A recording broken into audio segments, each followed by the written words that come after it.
here talk about socialism, they always try to tell us that we want Sweden. But Sweden is not a socialist country. It's a capitalist country with a giant welfare net. Tell me the difference, and tell me what you feel when you watch the Democratic Party and half of America start to embrace socialism. Is what they're saying different than what you heard politicians in Venezuela say? It is not different at all, Glenn. And let me tell you what is a very, very key difference between what would be Sweden's and their proposals of the Democrat socialists here. They want to expand the welfare state in America, yes, but they want to expand it even beyond what Sweden has. They want to increase taxes even beyond what Sweden has. And even worse, they're not even going to be able to raise enough tax revenue for all their proposals. Sweden is a very fiscally responsible country, Glenn. Like their debt is under control. They don't have a large budget deficit like the United States. So if the Democrats really don't want to turn the United States into Venezuela by having to print money and create hyperinflation, then they will have to tell Americans the truth. They want to tax poor people at 50, 60, and 70% rates, not just the rich. You are going to college now. You're a junior in college. I imagine that you meet a lot of young socialists. That's the rage right now.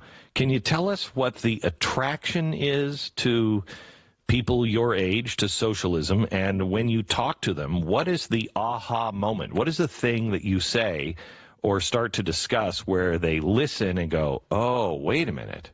Yeah, they do understand what's going on in Venezuela once they hear from somebody who's actually from Venezuela, in my experience. I think that they believe that, the Chavez, like you were saying, was a good person and Maduro was not. But when you actually explain them what's going on, they do change their minds. Most of them. Some of them are just, I would say, lost. But most of them do change their minds, and they're not radicals, and I don't think most Americans are radicals. But that's why we need to spread the word this way. And, that's why I think that Venezuelans and victims of communism around the world are playing a very key role in the United States to fight against these lies of the Democrats. If we didn't have people who experience socialism, how would we be able to fight it here, But are you making a difference in your age group? I mean, what are the things that you say that, and if there are any, teach us how to speak to a millennial about socialism?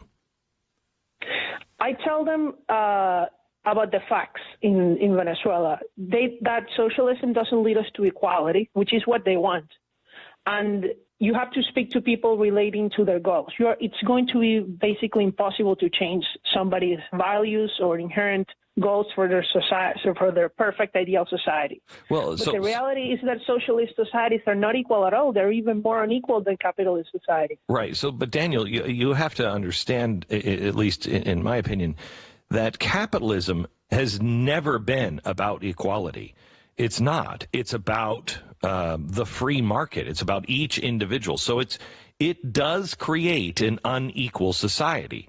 However, that is right. Socialism, as you just pointed out, also creates, but they always say, well, that's because it wasn't done right. But it also always creates an unequal standard of living. Even if it was run honestly, the equality would be misery.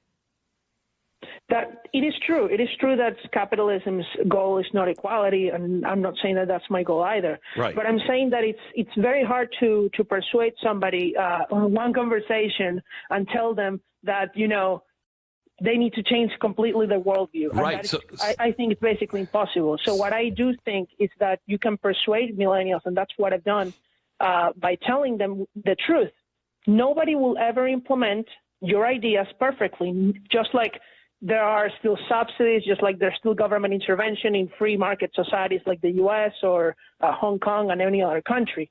So if we want to live in a near livable world, then we need to live in a country of freedom, and that still allows for inequality.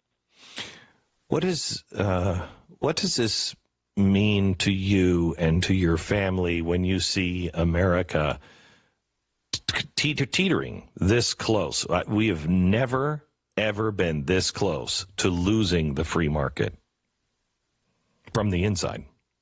Yes. It is scary. It is scary, Glenn. I came to the United States specifically because of my university that sponsored me, of course, but I could have gone to Spain with my parents, but I didn't, because I think that the United States is a country where I thought, and I still think, though, that it is less likely for socialism to be implemented in the U.S. than in any other country in the world.